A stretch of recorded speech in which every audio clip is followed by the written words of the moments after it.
আমরা তো আমাদের গোবরডাঙ্গা থেকে ট্রেনে উঠেছিলাম। আমরা গিয়ে প্রথমে নেমেছিলাম শিয়ালদা, তারপর শিয়ালদা থেকে কিন্তু মেট্রো করে চলে গিয়েছিলাম হাওড়া। যেহেতু আমাদের ট্রেনটা কিন্তু রাত 10টার সময় ছিল আর হাওড়া থেকেই ছিল, আর দাদা যেহেতু এখানেই আমাদের সবাইকে আসতে বলেছিল, তাই সবাই কিন্তু আমরা এখানেই এসেছিলাম। আর দাদাও এখানেই ছিল। তো দেখতেই পাচ্ছ সামনে একটা ট্রেন দাঁড়িয়ে আছে, এই ট্রেনটা কিন্তু যাবে, তারপরে আমাদের ট্রেনটা আসবে।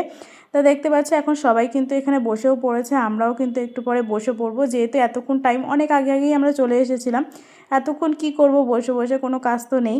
এতক্ষণ পরে তারপরে আমাদের ট্রেন এসেছিলো রাত 10টায়, তারপর আমরা ট্রেনে এখন তো উঠে গেছে, এখন 2 দিন থাকতে হবে আমাদের এই ট্রেনের ভিতরে। তারপরে দেখতেই পাচ্ছ রাত্রেবেলা তো খেয়ে দিয়ে ঘুমিয়ে পড়েছিলাম, আর কোনো ক্লিপ নেইনি। এটা হলো পরের দিন সকালবেলা। আর যাই বলো না কেন, ট্রেনে থাকা কিন্তু ভালোই কষ্টকর, যেহেতু 2 দিন বুঝতে পারছো, যতই তুমি বসে থাকো না কেন ট্রেনের টাইম কিন্তু যেতেই চায় না। যাই হোক, সকালবেলা পরের দিন এইভাবে বাইরের দৃশ্য দেখতে দেখতে মোটামুটি গেল। আর আমাদের যেহেতু মানে সিটটা ছিল উপরে, ওই জন্য ভীষণই অসুবিধা হচ্ছিল। উপরে থাকলে না নিচে কিছুই দেখা যায় না, নিচে সিট থাকলেই একদিক দিয়ে ভালো হয়, বাইরের দৃশ্য দেখতে দেখতে কিন্তু টাইমটা একটু পাস করা যায়। আর উপরে সিট থাকলে না ভীষণই অসুবিধা হয়। যাই হোক, সকালবেলার দিকটা আমরা একটু নিচে এসে বসেছিলাম, দেখছিলাম আশেপাশের দিকটা কেমন। আর এই দিকটা আমাদের মানে অতটা কিন্তু বোঝা যায় না, ট্রেনের ভিতর থেকে নর্মালি লাগছিল। আর এখানকার বাড়িগুলো তো দেখছিলাম বেশিরভাগই প্লাস্টার করা নেই বাইরে, আমাদের এদিকে যেমন বাড়িতে প্লাস্টার করা থাকে বাইরে, এদের এদিকে দেখলাম সেরকম নেই। তারপর তো আমাদের ট্রেন চলে এসেছিলো প্রয়াগরাজ স্টেশনে। আর এখানে কিন্তু কিছুদিন আগে কুম্ভের মেলা হয়েছিল, এখানে কিন্তু তখন খুবই ভিড় ছিল নিশ্চয়ই। প্ল্যাটফর্মটাও দেখে নিলাম, প্ল্যাটফর্মে নামার সৌভাগ্য আমাদের আর হয়নি। এখানে সবাই নামছিল, অনেকক্ষণই ট্রেনটা দাঁড়িয়েছিল, কিন্তু আমরা আর ভয়তে নামিনি। যেহেতু বলা তো যায় না যখন তখন কিন্তু ট্রেনটা ছেড়ে দিতে পারে, যেহেতু এই ট্রেনগুলো কিন্তু সব স্টেশনে বেশিক্ষণ দাঁড়ায় না, কিছু কিছু স্টেশন আছে যেখানে অনেকক্ষণ দাঁড়ায়। যাই হোক, আজকে রাত্রেবেলা আমরা নামবো, তো আমাদের 2 দিন তো হয়ে গেছে পুরোপুরি কমপ্লিট। আজকে 3টের দিকে আমাদের কালকা স্টেশনে নামতে হবে।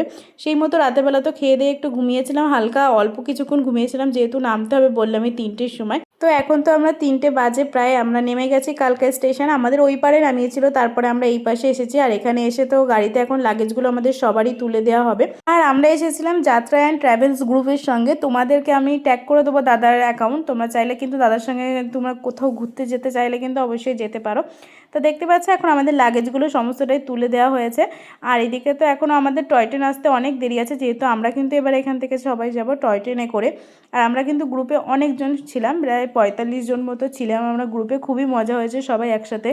আর এখানে একটা চায়ের দোকান দেখলাম খোলা আছে, তাই ভাবলাম যে একটু চা খেয়ে নিই। এদিকটা কিন্তু আসার পরেই দেখছি ভালোই ঠান্ডা ঠান্ডা লাগছিল, আমাদের ওই দিকটা ততক্ষণে গরম পড়ে গেছে। আর চা খাওয়ার পর আমরা চলে এসেছিলাম আবার স্টেশনে, যেহেতু আমাদের এখান থেকে আবার টয় ট্রেনে উঠতে হবে, এই কালকা থেকেই আমাদের টয় ট্রেন আছে। তা নেক্সট বার তোমাদের সঙ্গে পরে শেয়ার করবো, দেখতে থাকো, টাটা।